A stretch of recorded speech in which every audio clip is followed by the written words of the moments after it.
ದೇಶದ ರಾಜಕಾರಣದಲ್ಲೇ ಕರ್ನಾಟಕ ಒಂದು ವಿಶೇಷವಾದಂಥ ಒಂದು ಸ್ಥಾನದಲ್ಲಿ ಕುಳಿತುಕೊಳ್ತಾ ಇತ್ತು. ಆದರೆ ಈಗ ಹಾಗಾಗ್ತಾ ಇಲ್ಲ. ಇಲ್ಲಿ ಬೇರೆ ರಾಜ್ಯಗಳ ರೀತಿಯಲ್ಲೂ ಕೂಡ ದ್ವೇಷದ ರಾಜಕಾರಣ ಶುರುವಾದಂಗಿದೆ. ಸೊ ವಿಶೇಷವಾಗಿ ಗುರುತಿಸಿಕೊಂಡಿದ್ದ ಕರ್ನಾಟಕ ರಾಜ್ಯದಲ್ಲಿ ಈಗ FIR ಪಾಲಿಟಿಕ್ಸ್ ಮತ್ತು ದ್ವೇಷ ರಾಜಕೀಯ ಸೇಡಿಗೆ ಸೇಡು, ಮುಯಿಗೆ ಮುಯಿ ರಾಜಕೀಯ ನಡೀತಾ ಇದೆಯಾ ಅಂತ ವ್ಯಾಪಕವಾಗಿ ಚರ್ಚೆಗೆ ಎಡೆ ಮಾಡಿಕೊಡ್ತಾ ಇದೆ. ವಾಲ್ಮೀಕಿ ಕೇಸ್ನಲ್ಲಿ ಸಚಿವ ನಾಗೇಂದ್ರ ಜೈಲು ಪಾಲಾದ ಬಳಿಕ ಮೂಡ ನಿವೇಶನ ಹಂಚಿಕೆಯಲ್ಲಿ ಸಿಎಂ ಸಿದ್ದರಾಮಯ್ಯ ವಿರುದ್ಧ ಈಗ FIR ದಾಖಲಾಗಿದೆ. ಈ ಬೆನ್ನಲ್ಲೇ ಚುನಾವಣಾ ಬಾಂಡ್ ಹೆಸರಲ್ಲಿ ಸುಲಿಗೆ ಆರೋಪದಲ್ಲಿ ರಾಜ್ಯದ ಸಂಸದೆ, ಕೇಂದ್ರ ಸಚಿವೆ ನಿರ್ಮಲಾ ಸೀತಾರಾಮನ್ ಮೇಲೆ ಕೋರ್ಟ್ ಆದೇಶದ ಅನ್ವಯ FIR ದಾಖಲಾಗಿದೆ. ಜನಾಧಿಕಾರ ಸಂಘರ್ಷ ಪರಿಷತ್ JSP ಆದರ್ಶ ಅಯ್ಯರ್ ಅನ್ನೋರು ದೂರು ಹಾಗೂ ಬೆಂಗಳೂರು ಜನಪ್ರತಿನಿಧಿಗಳ ಕೋರ್ಟ್ ಆದೇಶದ ಅನ್ವಯ ತಿಲಕನಗರ ಪೊಲೀಸರು FIR ಅನ್ನ ದಾಖಲಿಸಿದ್ದಾರೆ. ಅಲ್ಲದೆ ಪ್ರಕರಣವನ್ನು ವಿಶೇಷ ತನಿಖಾ ತಂಡಕ್ಕೆ ವರ್ಗಾಯಿಸಲು ತಯಾರಿ ನಡೆದಿದೆ. ತಿಲಕನಗರ ಪೊಲೀಸ್ ಠಾಣೆಯ ಮುಂದೆ ಭದ್ರತೆ ಕೂಡ ಹೆಚ್ಚಿಸಲಾಗಿದೆ. FIRನಲ್ಲಿ ನಿರ್ಮಲಾ ಅವರ ಜೊತೆಗೆ ರಾಜ್ಯ ಮತ್ತು ರಾಷ್ಟ್ರ ಬಿಜೆಪಿ ನಾಯಕರ ಹೆಸರು ಕೂಡ ಇದೆ. ಈ ಬಗ್ಗೆ ವಿವರಣೆಯನ್ನ ನೋಡೋದಾದ್ರೆ ಈ ರೀತಿಯಾಗಿದೆ. ಸೊ ಚುನಾವಣಾ ಬಾಂಡ್ FIR ಆಗಿರೋದೀಗ ಅದರಲ್ಲಿ ಮೊದಲನೇ ಆರೋಪಿಯಾಗಿ ನಿರ್ಮಲಾ ಸೀತಾರಾಮನ್ ಅವರನ್ನ ಇಡಲಾಗಿದೆ.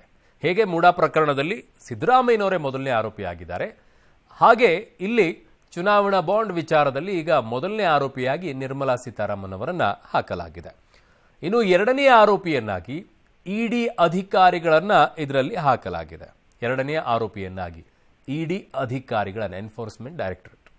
ಕೇಂದ್ರ ಬಿಜೆಪಿ ಅಧಿಕಾರಿಗಳು ಇದರಲ್ಲಿ ಮೂರನೆಯ ಆರೋಪಿಯಾಗಿದ್ದಾರೆ. ಕೇಂದ್ರದ ಬಿಜೆಪಿಯ ಪದಾಧಿಕಾರಿಗಳು ಇದರಲ್ಲಿ ಆರೋಪಿ 3 ಸ್ಥಾನದಲ್ಲಿ. ಪರ್ಟಿಕ್ಯುಲರ್ ಯಾರ್ಯಾರು ಅನ್ನುವಂಥದ್ದು ನೋಡಬೇಕಾಗತ್ತೆ. ಅಲ್ಲಿ ಒಟ್ಟಾರೆಯಾಗಿ ಪದಾಧಿಕಾರಿಗಳನ್ನು ಅಂತ ಹಾಕ್ಬಿಟ್ಟಿದ್ದಾರೆ. ಇನ್ನು 4ನೇ ಆರೋಪಿಯಾಗಿ ನಳಿನ್ ಕುಮಾರ್ ಕಟೀಲ್ ಅವರು ಆ ಸಂದರ್ಭದಲ್ಲಿ ಬಿಜೆಪಿಯ ರಾಜ್ಯಾಧ್ಯಕ್ಷರಾಗಿ ಇಲ್ಲಿದ್ದರು. ಸೊ ಹಾಗಾಗಿ ಈಗ ನಳಿನ್ ಕುಮಾರ್ ಕಟೀಲ್ ಅವರು ಕೂಡ ಇದ್ದಾರೆ. 5ನೇ ಆರೋಪಿಯಾಗಿ ಈಗ ಹಾಲಿ ಬಿಜೆಪಿ ರಾಜ್ಯಾಧ್ಯಕ್ಷರಾಗಿರುವಂತಹ BY ವಿಜಯೇಂದ್ರ ಅವರನ್ನ ಹಾಕಲಾಗಿದೆ FIRನಲ್ಲಿ ಆರೋಪಿ 5 ಆಗಿ. ಇನ್ನು 6ನೇ ಆರೋಪಿಯಾಗಿ ರಾಜ್ಯ ಬಿಜೆಪಿಯ ಪದಾಧಿಕಾರಿಗಳು ಅಂತ ಹಾಕಿದ್ದಾರೆ. ಕೇಂದ್ರದಲ್ಲಿರುವಂಥ ಬಿಜೆಪಿಯ ಪದಾಧಿಕಾರಿಗಳು ಹೋಲ್ಸೇಲ್ ಆಗಿ, ರಾಜ್ಯದಲ್ಲಿರುವಂಥ ಬಿಜೆಪಿಯ ಪದಾಧಿಕಾರಿಗಳನ್ನು ಕೂಡ ಹೋಲ್ಸೇಲ್ ಆಗಿ ಇದರಲ್ಲಿ ಹಾಕಲಾಗಿದೆ.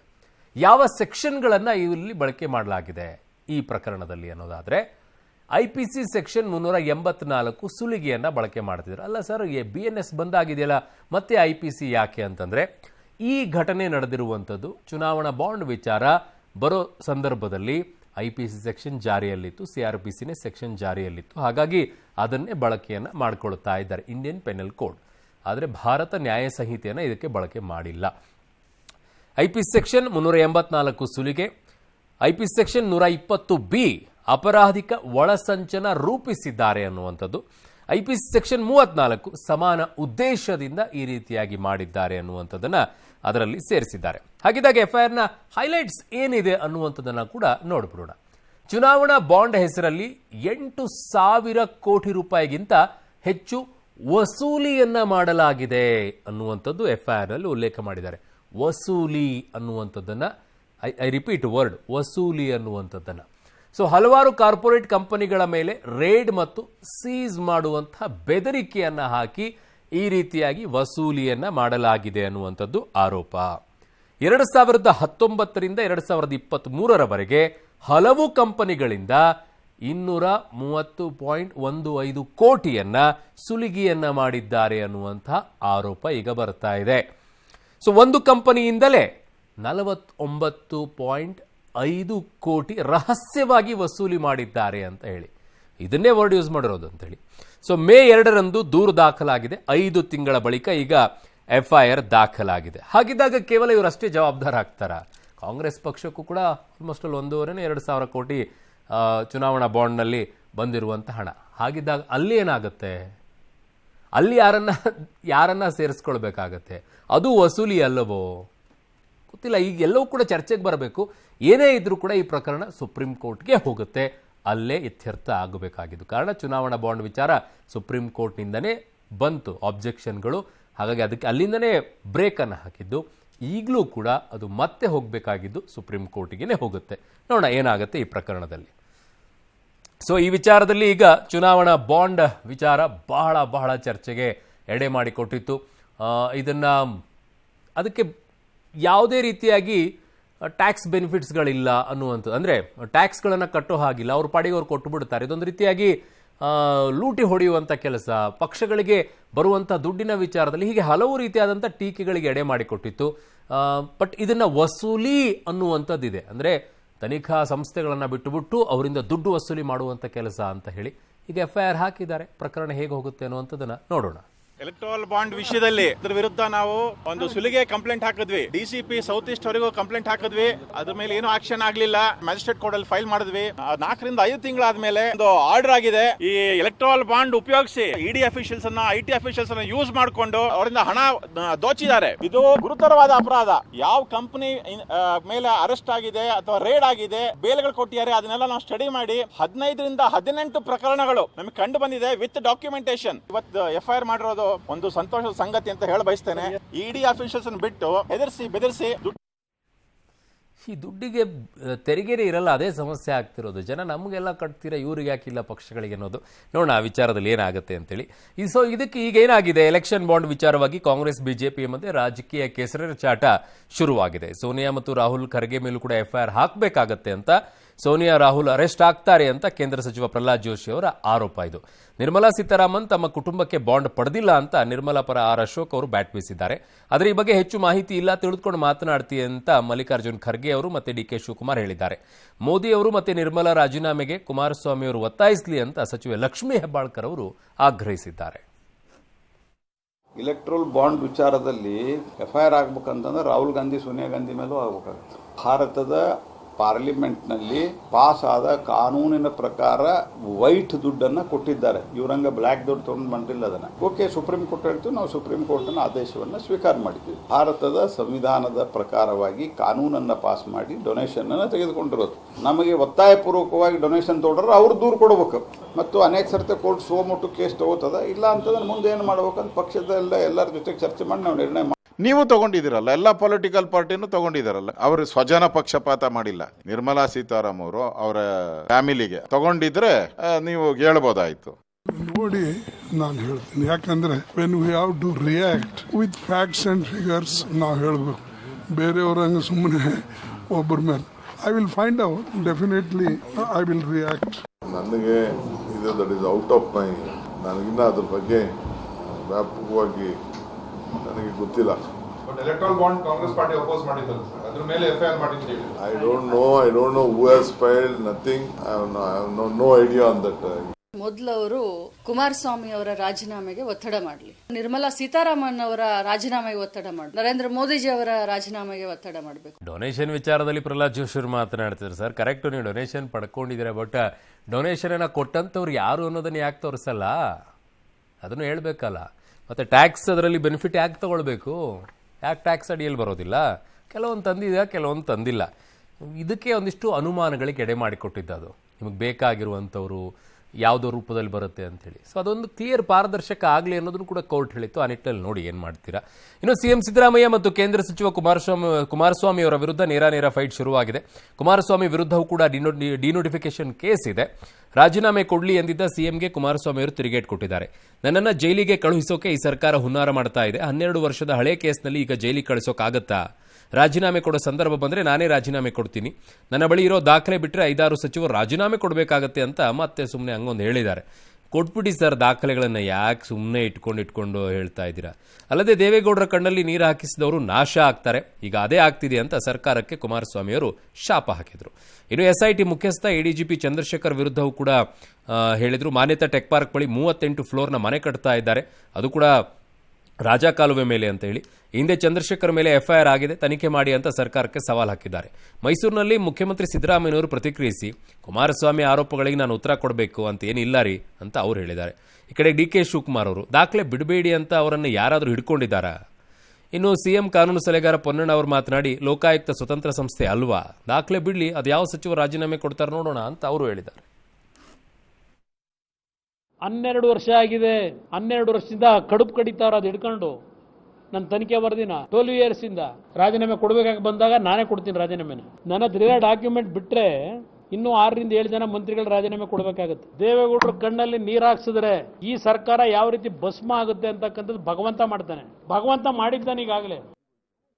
ಚಂದ್ರಶೇಖರ್ ಇಲ್ಲೆಲ್ಲ ಒಂದು ಬಿಲ್ಡಿಂಗ್ ಕಟ್ತಾನೆ, ರಾಜಕಾಲುವೆ ಮೇಲೆ ಕಟ್ತಾವನೆ, 38 ಅಂತಸ್ತು. ಈ ಚಂದ್ರಶೇಖರ್ ಕಟ್ತಾ ಇರ್ತದೋ ಅವ್ರ ಹೆಂಡತಿ ಹೆಸರಿನಲ್ಲಿ. ಇಲ್ಲೇ ಇದೆ ಎಂಥದ್ದು ನಿಮ್ಮ ಮಾನ್ಯತಾ ಟೆಕ್ಸ್ ಪಾರ್ಕ್ ಎದುರಿಗೆ. ಅವ್ರ ಕೈ ಕೆಳಗೆ ಕೆಲಸ ಮಾಡ್ತಕ್ಕಂಥ ಇನ್ಸ್ಪೆಕ್ಟರ್ ಹೇಳೋದು ಇದು ಕಂಪ್ಲೇಂಟು. ಇನ್ಸ್ಪೆಕ್ಟರ್ ಕಂಪ್ಲೇಂಟ್ ಕೊಟ್ಟಿರೋದು. ಶ್ರೀ ಕುಮಾರಸ್ವಾಮಿ ಬರೀ ಸುಳ್ಳು ಹೇಳೋದು, ಅವ್ರಿಗೆಲ್ಲ ಉತ್ತರ ಕೊಡೋದು, ಎಲ್ಲಕ್ಕೂ ಉತ್ತರ ಕೊಡಕ್ಕೆ ಹೋಗಲ್ಲ. ಕುಮಾರಸ್ವಾಮಿ ಹೇಳೋದಕ್ಕೆ ಉತ್ತರ ಕೊಡಬೇಕು ಅಂತ ಎಲ್ಲಿದೆ ಎಲ್ಲಿ ಕೊಡ್ಲೇಬೇಕು ಅಂತ ಎಲ್ಲಿದೆ? ನಾ ಕೊಡಲ್ಲ ಇದಕ್ಕೆ. ಕುಮಾರಸ್ವಾಮಿಗೆ ಉತ್ತರ ಈ ವಿಚಾರದಲ್ಲಿ ಕೊಡಲ್ಲ. ಕುಮಾರಸ್ವಾಮಿ ಅವರು ಸುದ್ದಿಗೋಷ್ಠಿ ನಡೆಸಿ ಮಾತಾಡಿದ್ದಾರೆ, ನನ್ನ ಹತ್ರ ಇರುವಂತ ದಾಖಲೆ ಬಿಡುಗಡೆ ಮಾಡಿದ್ರೆ 7 ಜನ ಮಂತ್ರಿಗಳು ರಾಜೀನಾಮೆ ಕೊಡಬೇಕಾಗತ್ತೆ ಅಂತ ಹೇಳಿ. ಬೇಡ ಅಂತ ಹೇಳಿದ್ರು ಯಾರಪ್ಪ? ಯಾರು ಅವ್ರು ಇಟ್ಕೊಂಡಿರೋ? ಲೋಕಾಯುಕ್ತ ಸಂಸ್ಥೆ ಸರ್ಕಾರ ನಡೆಸೋದಿಲ್ಲ. ಅದು ತನ್ನದೇ ಆದಂಥ ಸ್ವತಂತ್ರವಾಗಿ ಅದರ ನಡವಳಿಕೆಗಳು ನಡೀತದೆ. ಅವರ ಮೇಲೆ ತನಿಖೆ ಯಾರು ಮಾಡ್ತಾ ಇದ್ದಾರೆ ಅವ್ರ ಮೇಲೆ ಆರೋಪ ಮಾಡೋದವರು. ನಾವಿವಾಗ ಲೋಕಾಯುಕ್ತ ಮೇಲೆ ಆರೋಪ ಮಾಡೋಕ್ಕಾಗುತ್ತಾ? ಕಾನೂನಾತ್ಮಕ ಪ್ರಕ್ರಿಯೆಗಳಿಗೆ ಅಡ್ಡಪಡಿಸ್ಬೇಕು, ಬಿಟ್ಟು ರಾಜೀನಾಮೆ ಪಡ್ಕೊಳ್ಳಿ. ಇನ್ನು ಮೂಡಾ ಕೇಸ್ನಲ್ಲಿ ಸಿಎಂ ಸಿದ್ದರಾಮಯ್ಯ ವಿರುದ್ಧ ಲೋಕಾಯುಕ್ತ ಎಫ್ಐಆರ್ ಬೆನ್ನಲ್ಲೇ ಈಗ ಇಡಿ ಭೀತಿ ಕೂಡ ಎದುರಾಗಿದೆ. 59 ಕೋಟಿ ಮೌಲ್ಯದ 14 ಸೈಟ್ ಹಗರಣದಲ್ಲಿ ತನಿಖೆ ನಡೆಸಬೇಕು ಅಂತ ಜಾರಿ ನಿರ್ದೇಶನಾಲಯಕ್ಕೆ ಇಮೇಲ್ ಮೂಲಕ ಸ್ನೇಹಮಯಿ ಕೃಷ್ಣ ಅವರು ದೂರನ್ನು ಕೊಟ್ಟಿದ್ದಾರೆ. ಇನ್ನು ಇವತ್ತು ಮತ್ತೆ ನಾಳೆ ಲೋಕಾಯುಕ್ತ ಕಚೇರಿಗೆ ರಜೆ ಇರೋದ್ರಿಂದ ಸೋಮವಾರದಿಂದ ಲೋಕಾಯುಕ್ತ ಅಧಿಕೃತ ತನಿಖೆಯನ್ನು ಶುರು ಮಾಡುತ್ತೆ. ಎಫ್ಐಆರ್ ಆದ ಬೆನ್ನಲ್ಲೇ ಲೋಕಾಯುಕ್ತ ಎಸ್ಪಿ ತನಿಖೆಗೆ 4 ತಂಡಗಳನ್ನು ರಚನೆ ಮಾಡಿದ್ದಾರಂತೆ. 3 ತಿಂಗಳೊಳಗೆ ಕೋರ್ಟ್ಗೆ ತನಿಖಾ ವರದಿ ಸಲ್ಲಿಸಬೇಕಾಗಿರೋದ್ರಿಂದ ತನಿಖೆ ಸ್ವಲ್ಪ ಚುರುಕಾಗಿ ನಡೆಯುತ್ತೆ ಅಂತಿದ್ದಾರೆ. ಲೋಕಾಯುಕ್ತ ಎಸ್ಪಿ ಉದೇಶ್ ಅಧಿಕಾರಿಗಳ ಸಭೆಯನ್ನು ಮಾಡಿದ್ದಾರೆ. ಪಬ್ಲಿಕ್ ಟಿವಿಗೆ ಸಿಎಂ ಬಾಮೈದ ಮೊದಲ ಪ್ರತಿಕ್ರಿಯೆಯನ್ನು ಕೂಡ ಕೊಟ್ಟಿದ್ದಾರೆ. ನನ್ನ ಹೆಸರಿದ್ರೆ ನಾನೇನ್ರಿ ಮಾಡಲಿ, ಎಲ್ಲವನ್ನ ದೊಡ್ಡವರು ಮಾತನಾಡ್ತಾರೆ, ನಾನೇನೂ ಮಾತನಾಡಲ್ಲ ಅಂತ ಮಲ್ಲಿಕಾರ್ಜುನ ಸ್ವಾಮಿ ಜಾರಿಕೊಂಡಿದ್ದಾರೆ. ಸಿದ್ದರಾಮಯ್ಯ ಕಾನೂನು ಹೋರಾಟ ಆರಂಭಿಸಿದ್ದು ಮೈಸೂರಿನ ನಿವಾಸದಲ್ಲಿ ವಕೀಲರು, ಕಾನೂನು ಸಲಹೆಗಾರ ಪೊನ್ನಣ್ಣ ಹಾಗೆ ಸಚಿವ ಭೈರತಿ ಸುರೇಶ್ ಜೊತೆಗೆ ಚರ್ಚೆಯನ್ನು ಮಾಡಿದ್ದಾರೆ. ದೂರುದಾರ ಸ್ನೇಹಮಯಿ ಕೃಷ್ಣ ಮಾತನಾಡಿ, ಸಿದ್ದರಾಮಯ್ಯ ಪತ್ನಿ ಹೆಸರಿನಲ್ಲಿ ಎಫ್ಐಆರ್ ಮಾಡಿಸಿದ್ದು ನನಗೆ ವೈಯಕ್ತಿಕವಾಗಿ ಬೇಸರವಿದೆ, ಸಿಬಿಐ ತನಿಖೆಯೇ ಆಗಲಿ ಅಂತ ಆಗ್ರಹಿಸಿದ್ದಾರೆ. ಸಿದ್ದರಾಮಯ್ಯನವರು ಅಧಿಕಾರದಲ್ಲೇ ಇದ್ದು ಸಿಬಿಐ ತನಿಖೆ ಎದುರಿಸಲಿ ಅಂತ ಪ್ರಹ್ಲಾದ್ ಜೋಶಿ ಆಗ್ರಹಿಸಿದ್ದಾರೆ. ಕನಕಪುರದಲ್ಲಿ ಡಿಕೆ ಶಿವಕುಮಾರ್ ಪರೋಕ್ಷವಾಗಿ ಸಿಎಂ ಆಸೆಯನ್ನ ವ್ಯಕ್ತಪಡಿಸಿದ್ದಾರೆ. ಈ ಮಧ್ಯೆ ಜನಪ್ರತಿನಿಧಿಗಳ ಕೋರ್ಟ್ ಆದೇಶ ಪೊಲಿಟಿಕಲ್ ಆರ್ಡರ್ ಅಂತ ಟೀಕಿಸಿದ್ದ ಸಚಿವ ಜಮೀರ್ ಅಹಮದ್ ವಿರುದ್ಧ ಎಜಿ ಶಶಿಕಿರಣ್ ಶೆಟ್ಟಿಗೆ ಟಿಜೆ ಅಬ್ರಾಹಿಂ ದೂರನ್ನ ಕೊಟ್ಟಿದ್ದಾರೆ. ಹಲೋ ಸರ್, ರೋಹಿತ್ ಅಂತ ಪಬ್ಲಿಕ್ ಟಿವಿ ರಿಪೋರ್ಟರ್ ಸರ್. ಇಲ್ಲ ಇಡೀ ಬೇರೆಯವ್ರು ದೊಡ್ಡವ್ರು ಮಾತಾಡ್ತಾರೆ, ನಾನು ಕರೀತೀರ. ಅಲ್ಲ ಸರ್, ನಿಮ್ದು ಇದೆಯಲ್ಲ ಸರ್ ನಿಮ್ಮ ಹೆಸರು, ಅದಕ್ಕೆ ನಂಗೆ ಇದ್ರು ನಾನೇನ್ ಮಾಡ್ಲಾ ಬಿಡಿ ಸರ್, ನನ್ನ ಯಾರು ನೋಡೇ ಇಲ್ಲ. ಅದಕ್ಕೂ ಸ್ಪಷ್ಟನೆ ಕೊಟ್ಬಿಟ್ಟಿದ್ರೆ ಸರ್ ಹೇಳ್ತೀವಿ ಸರ್. ಹಂಗೆಲ್ಲ ಕೊಡಕ್ ಬರಲ್ಲ ಬಿಡಿ ಸರ್, ದೊಡ್ಡವ್ರು ಕೊಡ್ತಾರೆ, ದೊಡ್ಡವ್ರು ಮಾತಾಡ್ತಾರೆ. ಮೂಡಲ್ಲಿ ಏನು ಸಮಸ್ಯೆನೇ ಇಲ್ಲ, ತಲೆನೋವು ನನಗೆ ಏನು ನನ್ನಿಂದ 2020 ನಾನು ಮಂತ್ರಿ ಅಲ್ಲ, 2021 ನನ್ನಿಂದ ಏನು ಮಿಸ್ಲೀಡ್ ಆಯ್ತು? ನಾನು ಮಂತ್ರಿ ಇದ್ದಾಗ ನನಗೆ ಇದಕ್ಕೆ ಸಂಬಂಧ ಏನಿದೆ? ನನ್ಗನ್ಸೋದು ನಾಲ್ವಡಿ ಕೃಷ್ಣರಾಜ ಒಡೆಯರ್ ಆದ್ಮೇಲೆ ಮೈಸೂರು ಪ್ರಾಂತದಲ್ಲಿ ಡೆವಲಪ್ಮೆಂಟ್ ಕಾಣ್ತಾ ಇರೋದು ಸಿದ್ದರಾಮಯ್ಯನವರ ನಾಯಕತ್ವದಲ್ಲಿ. ಈ ಯೋಜನೆಗಳನ್ನ ಯಾವ ರಾಜಕೀಯ ಉದ್ದೇಶನೂ ಇಲ್ಲದೇನೆ ಅರ್ಥ ಸಚಿವರಾಗಿ ಮುಖ್ಯಮಂತ್ರಿಯಾಗಿ ಸಿದ್ದರಾಮಯ್ಯನವರು ಈ ಯೋಜನೆಗಳ ಮೂಲಕ ಮಾಡಿದ್ದಾರೆ. ಯಾವ ಯೋಜನೆ ಫಲಾನುಭವಿಗಳಿದ್ದೀರಿ ನೀವು ಎದ್ದು ಗಟ್ಟಿ ಧ್ವನಿ ಮಾಡಿ ಪಟ್ಟಭದ್ರರಿಗೆ ಬೆದರುವಂತೆ ನಿಲ್ಲದೆ ಹೋದ್ರೆ, ಸುಮ್ಮನೆ ಕೂತಿದ್ರೆ ನಿಮ್ಮ ಮೇಲೆ ಬುಲ್ಡೋಸ್ ಮಾಡ್ತಾರೆ. ಈಗ ಪ್ರಾರಂಭ ಆಗಿದೆ, ಹೋರಾಟದ ಪ್ರಾರಂಭಿಕ ಈಗ ಶುರು ಆಗಿದೆ. ಇದನ್ನ ಅಂತ್ಯ ಕಾಣಿಸ್ಬೇಕಂದ್ರೆ ಏನು ನಮ್ಮ ಉದ್ದೇಶ ಇದೆ, ತಪ್ಪಿತಸ್ಥರಿಗೆ ಶಿಕ್ಷೆ ಕೊಡಿಸ್ಬೇಕು. ಅವ್ರ ಹೆಂಡತಿ ಶ್ರೀಮತಿ ಪಾರ್ವತಿಯವರು ಅವ್ರನ್ನು ಕೂಡ ಇಲ್ಲಿ ಆರೋಪಿಯಾಗಿ ಮಾಡಬೇಕು ಅನಿವಾರ್ಯತೆ ಇದೆಯಲ್ಲ ಅನ್ನೋದು ಕೂಡ ನನ್ನ ಸಲ ಇದಾಯಿತು. ಅದು ಅನಿವಾರ್ಯವಾಗಿ ಅವ್ರು ಗೊತ್ತಿಲ್ಲದ ಈ ಥರ ಭಾಗಿಯಾಗಿರಂದ ಅವ್ರನ್ನೂ ಆರೋಪ ಮಾಡೋ ಅನಿವಾರ್ಯ ಖಂಡಿತ ಬಂತು ನನಗೆ. ನೀವು ರಾಜೀನಾಮೆ ಕೊಟ್ಟಿಲ್ಲ ಅಂದ್ರೆ ನಾನು ಮುಖ್ಯಮಂತ್ರಿಗೆ ಏನು ಹೇಳೋದು? ಆಯ್ತು, ನೀವೇನು ತಪ್ಪು ಮಾಡಿಲ್ಲ, ನಿಮ್ಮ ಪ್ರಕಾರ ರಾಜ್ಯಪಾಲರು ಷಡ್ಯಂತ್ರ ಮಾಡಿ ಕೊಟ್ಟಿದ್ದಾರೆ, ಕೋರ್ಟ್ ಹೇಳಿದ ನಂತರ ನಿಮ್ಗೆ ಹಂಗೆ ಅನ್ನಿಸ್ತಾ ಇದೆ, ನಿಮ್ಮ ದುರ್ದೈವದ, ನೀವು ಸಿಬಿಐ ಕೊಟ್ಬಿಡ್ರಿ. ಹಂಗಾರ ನಿಮ್ ತಂದೆ ತಾಯಂದಿರು ನನಗೆ ಆಶೀರ್ವಾದ ಮಾಡಿದ್ದಾರೆ. ನಾನು ರಾಜ್ಯಕ್ಕೆ ಸೇವೆ ಮಾಡಬೇಕು ಅಂತೇಳಿ ಒಂದು ದೊಡ್ಡ ಪ್ರಯತ್ನ, ಹೋರಾಟ ನಡೀತಾ ಇದೆ. ಮಾಧ್ಯಮದವರು ವಿವಿಧ ರೀತಿಯಲ್ಲಿ ಬಿಂಬಿಸ್ತಾ ಇದ್ದಾರೆ. ಯಾರೇನ್ ಬೇಕಾದ್ರೂ ಬಿಂಬಿಸ್ಲಿ, ನಾನಿಲ್ಲೊಬ್ಬ ಡೆಪ್ಟಿ ಚೀಫ್ ಮಿನಿಸ್ಟರ್ ಆಗಿ ಇಲ್ಲಿಗೆ ಬಂದಿಲ್ಲ. ನಿಮ್ಮ ಪ್ರತಿನಿಧಿ, ನಿಮ್ಮ ಶಾಸಕ, ಡೆಪ್ಟಿ ಸಿಎಂ ಏನಿದ್ರು ವಿಧಾನಸೌಧದಲ್ಲಿ ಇಟ್ಕೊಳ್ತೀನಿ ಹೊರತು ನಿಮ್ ಮುಂದೆ ನೀವೆಲ್ಲ ನಮ್ಮ ಮನೆ ಮಕ್ಕಳು. ಇನ್ನು ವಿಶ್ವಸಂಸ್ಥೆ ಸಾಮಾನ್ಯ ಸಭೆಯಲ್ಲಿ ಜಮ್ಮು ಕಾಶ್ಮೀರ ವಿಚಾರವನ್ನು ಪ್ರಸ್ತಾಪಿಸಿ ಕೆಣಕಿದ ಪಾಕಿಸ್ತಾನಕ್ಕೆ ಭಾರತ ಕಠಿಣ ಎಚ್ಚರಿಕೆ ತಿರುಗೇಟನ್ನು ಕೊಟ್ಟಿದೆ. ವಿಶ್ವಸಂಸ್ಥೆಯ ಭಾರತದ ಮೊದಲ ಕಾರ್ಯದರ್ಶಿ ಭಾವಿಕಾ ಮಂಗಳಾನಂದನ್ ಮಾತನಾಡಿ, ಭಾರತದ ಅವಿಭಾಜ್ಯ ಅಂಗವಾಗಿರುವ ಜಮ್ಮು ಮತ್ತು ಕಾಶ್ಮೀರದಲ್ಲಿ ಚುನಾವಣೆ ಪ್ರಕ್ರಿಯೆಯ ಮೇಲೆ ಪಾಕಿಸ್ತಾನವು ನಿರಂತರವಾಗಿ ಗಡಿಯಾಚೆಗಿನ ಭಯೋತ್ಪಾದನೆಯ ಮೂಲಕ ತೊಂದರೆ ಕೊಟ್ಟಿದೆ. ಭಯೋತ್ಪಾದನೆಯ ಬಗ್ಗೆ ಪಾಕ್ ಮಾತು ಕೇವಲ ನಗೆಪಾಟ್ಲು, ಬೂಟಾಟಿಕೆಯಷ್ಟೇ. ಜಾಗತಿಕ ಭಯೋತ್ಪಾದನೆಯಲ್ಲಿ ಪಾಕಿಸ್ತಾನದ ಸಹಭಾಗಿತ್ವ, 2001ರಲ್ಲಿ ಭಾರತದ ಸಂಸತ್ತಿನ ಮೇಲೆ ದಾಳಿ, ಮುಂಬೈ ಮೇಲಿನ 26/11 ದಾಳಿ, ಮಾರುಕಟ್ಟೆ, ತೀರ್ಥಯಾತ್ರೆಯ ಮೇಲೆ ಸರಣಿ ದಾಳಿ, ಒಸಾಮಾ ಬಿನ್ ಲಾಡೆನ್ ಸಲಹಿದ ವಿಶ್ವಾದ್ಯಂತ ಡ್ರಗ್ಸ್ ಜಾಲ ಹರಡಲು ಕುತಂತ್ರ ಹೂಡುತ್ತಿರುವ ಪಾಕಿಸ್ತಾನದ ಹೇಳಿಕೆಗಳನ್ನು ನಾವು ಒಪ್ಪೋದಿಲ್ಲ. ಪಾಕ್ ಪ್ರಧಾನಿ ಹೇಳಿಕೆಗಳನ್ನು ಖಂಡಿತ ಒಪ್ಪಲಾಗದು. ವಿಶ್ವಾದ್ಯಂತ ನಡೆಯುತ್ತಿರುವ ಅನೇಕ ಭಯೋತ್ಪಾದಕ ಘಟನೆಗಳಲ್ಲಿ ಪಾಕಿಸ್ತಾನದ ಬೆರಳಚ್ಚುಗಳಿವೆ ಅಂತ ಮಂಗಳಾನಂದನ್ ಹೇಳಿದ್ದಾರೆ. ಇದಕ್ಕೂ ಮುನ್ನ ಮಾತನಾಡಿದ ಪಾಕ್ ಪ್ರಧಾನಿ ಶಹಬಾಜ್ ಶರೀಫ್ ಜಮ್ಮು ಮತ್ತು ಕಾಶ್ಮೀರದ ಪರಿಸ್ಥಿತಿಯನ್ನು ಪ್ಯಾಲೆಸ್ತಾನ್ಗೆ ಹೋಲಿಸಿಬಿಟ್ಟಿದ್ರು. 370ರ ರದ್ದತಿಯನ್ನು ಟೀಕಿಸಿದ್ರು. ಕಾಶ್ಮೀರಿ ಜನರ ಇಚ್ಛೆಗೆ ಅನುಗುಣವಾಗಿ ಮಾತುಕತೆಗೆ ಒತ್ತಾಯಿಸಿದ್ರು. ಇನ್ನು ವಿಶ್ವಸಂಸ್ಥೆಯಲ್ಲಿ ಭಾರತದ ಖಾಯಂ ಸದಸ್ಯತ್ವಕ್ಕೆ ಫ್ರಾನ್ಸ್, ಬ್ರಿಟನ್ ಜೊತೆಗೆ ಭೂತಾನ್ ಕೂಡ ಬೆಂಬಲ ಕೊಟ್ಟಿದೆ. ಈ ಮಧ್ಯೆ ಭಯೋತ್ಪಾದನೆ ಬೆಂಬಲಿಸಿದರೆ ಪಾಕಿಸ್ತಾನ 3 ಹೋಳಾಗಲಿದೆ ಅಂತ ಉತ್ತರ ಪ್ರದೇಶ ಸಿಎಂ ಯೋಗಿ ಆದಿತ್ಯನಾಥ್ ಎಚ್ಚರಿಕೆ ಕೊಟ್ಟಿದ್ದಾರೆ. ಜಮ್ಮು ಮತ್ತು ಕಾಶ್ಮೀರದ ಕಥುವಾದಲ್ಲಿ ನಡೆದ ಚುನಾವಣಾ ಪ್ರಚಾರದಲ್ಲಿ ಆದಿತ್ಯನಾಥ್ ಮಾತನಾಡಿ, ಪಿಒಕೆ ಭಾರತದೊಂದಿಗೆ ವಿಲೀನಗೊಳ್ಳಲು ಸಜ್ಜಾಗಿದೆ. ಅಲ್ಲಿನ ಜನ ಪಾಕಿಸ್ತಾನದಿಂದ ಮುಕ್ತಿ ಬಯಸಿದ್ದಾರೆ ಅಂತ ಹೇಳಿದ್ದಾರೆ.